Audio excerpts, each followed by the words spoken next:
Hello guys, welcome to my channel Movie Flix.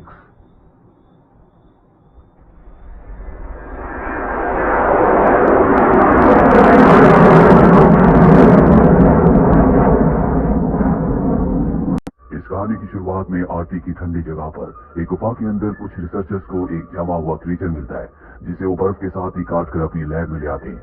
यहाँ researchers को पता चलता है कि ये 40,000 पुराना क्रीचर है, इसीलिए यहाँ पर स्टैनली नाम के एक एंथ्रोपोलॉजिस्ट को बुलाया जाता है। एंथ्रोपोलॉजिस्ट उन्हें कहा जाता है जो पुराने जीवन और नए जीवन के ऊपर रिसर्च करते हैं। और अब जल्दी यहाँ पर सबको पता चलता है कि बर्फ के इस टुकड़े के अंदर जो क्रीचर है, दरअसल वो एक इंसान है जो पिछले 40,000 सालों से बर्फ में जमा हुआ है। ये सुनकर सबके सब बहुत एक्साइटेड हो जाते हैं, क्योंकि ये एक बहुत बड़ी खोज है।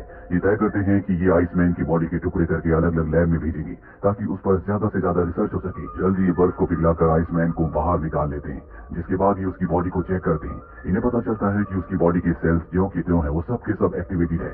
साथ ही उसका ब्रेन भी पूरी तरह से ठीक है। अब ये उसे रिवाइव करना चाहते हैं, इसीलिए उसके हार्ट पर इलेक्ट्रिक शॉक देते हैं और जल्द ही आइसमैन जिंदा हो जाता है। लेकिन आइसमैन जब अपने चारों तरफ सभी को मास्क के साथ देखता है तो डर जाता है। वो इनसे छूटने की कोशिश करता है। हालांकि ये उसे नींद का इंजेक्शन लगाने की कोशिश कर रहे होते हैं, लेकिन वो बहुत ज्यादा हिल रहा होता है। और तभी स्टैनली समझ जाता है कि मास्क देखकर वो डर रहा है, इसीलिए वो अपना मास्क हटा देता है, जिसके बाद वो आइसमैन शांत हो जाता है और उसे बेहोश कर दिया जाता है। यहाँ पर जितने भी साइंटिस्ट है वो सब के सब बहुत खुश है, क्योंकि ये एक बहुत बड़ी खोज है। यहीं पर डॉक्टर डियाना भी होती है। वो कहती है कि इस खोज के बाद हमें पता चल चुका है कि इंसानों की बॉडी को हजारों साल तक फ्रीज करके रखा जा सकता है। इसीलिए वो पेशेंट जिनकी बीमारी का इलाज नहीं है, उन्हें हम फ्रीज करके रख सकते हैं, और जब भविष्य में उनकी बीमारी का इलाज आ जाएगा तो हम उन्हें ठीक कर सकते हैं। ये साइंस की मेडिकल की दुनिया में एक चमत्कारी आविष्कार होगा, और ऐसा करने के लिए इन्हें आइसमैन के ऊपर एक्सपेरिमेंट करने होंगे, रिसर्च करना होगा, उसके डीएनए को समझना होगा कि कैसे वो 40,000 सालों तक फ्रीजिंग टेम्परेचर में भी जिंदा रह सका। पर स्टैनली इन सब से सहमत नहीं होता। वो कहता है कि हमें आइसमैन की जीवन शैली को, उनके कल्चर को समझना होगा, ताकि हमें पता लग सके कि कैसे मुश्किल हालातों में भी उनकी बॉडी एडजस्ट हो जाती थी। इसके लिए हमें आइसमैन को उसी माहौल में रखना होगा जिस माहौल में वो रहा करता था, यानी कि जंगल में। डियाना उसकी बात मान जाती है, जिसके बाद आइसमैन के लिए एक माहौल तैयार किया जाता है जो आर्टिफिशियल जंगल होता है। आइसमैन की जब आंखें खुलती है तो वो उस जंगल में अपने आप को पाता है। इसके बाद वो उसी तरह से शिकार करता है जिस तरह से आज से 40,000 साल पहले वो अपने कबीले के साथ किया करता था। आइसमैन अपने प्राकृतिक माहौल में आकर बहुत खुश है। अगले दिन झरने में नहाने के बाद वो मछलियां पकड़ने के लिए जाता है, जहाँ पर उसे एक पाइप दिखता है। पहले उसे सांप समझ लेता है, और जब वो पाइप को खींचता हुआ आगे बढ़ता है तो वो एक दरवाजे तक पहुंच जाता है। जैसे वो दरवाजा खोलता है तो देखता है कि अंदर बहुत सारे लैब के कर्मचारी हैं, जिन्हें देखकर वो डर जाता है। सारे कर्मचारी भी उसे देखकर डर जाते हैं। आइसमैन को समझ में आ जाता है कि उसके साथ धोखा हुआ है, इसीलिए वो चिल्लाना शुरू कर देता है, जिसके बाद उसे ट्रैंक्विलाइजर से बेहोश कर दिया जाता है। बेहोश करने के बाद उसे लैब में एक्सपेरिमेंट करने के लिए ले जाया जा रहा होता है। तभी वहां पर स्टैनली आ जाता है और कहता है कि वो कोई लैब का चूहा नहीं है, वो इंसान है। उसके पास भी इंसान होने के अपने हक है। हमें इस तरह से उसके ऊपर एक्सपेरिमेंट्स नहीं करने चाहिए। वैसे भी तुम सबने मुझे 14 दिन का वक्त दिया था, जो वक्त अभी पूरा नहीं हुआ। इसके बाद आइसमैन को एक बार फिर से उसी के आर्टिफिशियल जंगल में भेज दिया जाता है। स्टैनली अब तय करता है कि वो खुद उस जंगल में जाएगा,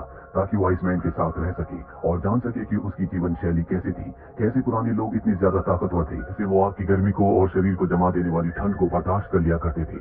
अगले दिन वो आइसमैन के पास जाता है। आइसमैन उसके ऊपर हमला कर देता, पर आइसमैन देखता है कि वो उसी की तरह है, इसीलिए वो उसे छोड़ देता है, क्योंकि आइसमैन को वो बिल्कुल भी खतरनाक नहीं लगता।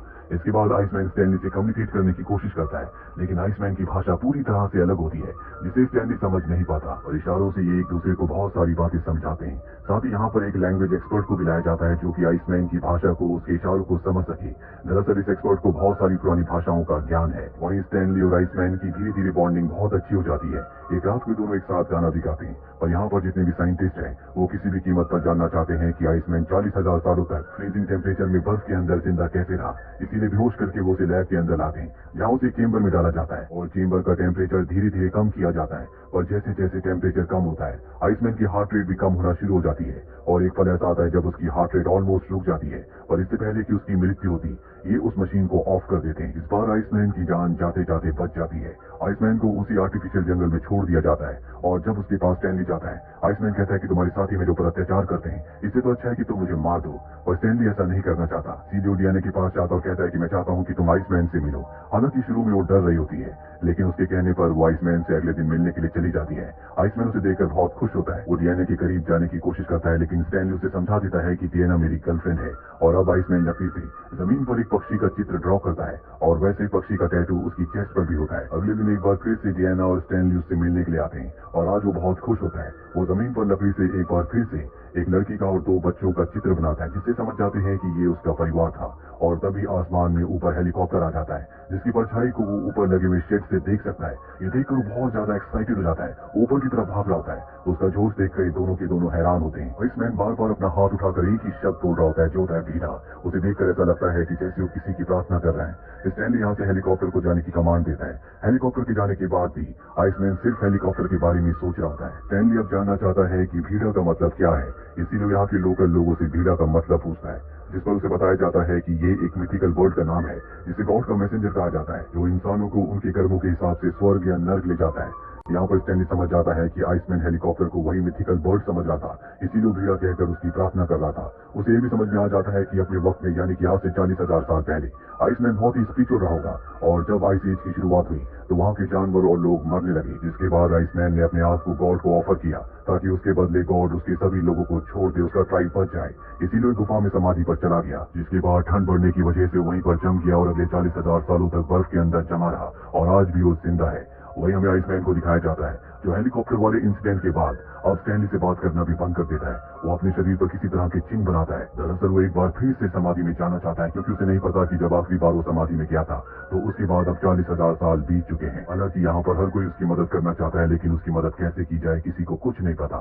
स्टैनली जब उससे मिलकर जाता है तो चुप कर देख लेता है कि स्टैनली यहाँ से बाहर कैसे निकलता है, और उसके बाहर निकलने के बाद वो भी इस जगह से बाहर आ जाता है जहाँ पर वो मॉडर्न इंस्ट्रूमेंट्स को देखकर पूरी तरह से डर जाता है। तभी उसके सामने एक वैज्ञानिक आता है। डर में वो उस वैज्ञानिक को जख्मी करके इस लैब से बाहर निकल जाता है, जहाँ वो चारों तरफ बर्फ देखता है। बर्फ देखकर बहुत खुश हो जाता है, और तभी उसे अपने सामने हेलीकॉप्टर दिखता है, जो उस जगह पर लैंड करने वाला होता है। वो भागता हुआ हेलीकॉप्टर के पास जाता है, लेकिन हेलीकॉप्टर से उसका सर टकराता है, जिससे वहीं पर बेहोश हो जाता है। आइसमैन को एक बार फिर से पकड़ लिया जाता है, और अब जितने भी रिसर्चर्स होते हैं वो सब तय करते हैं कि वो आइसमैन के ऊपर एक्सपेरिमेंट करेंगे।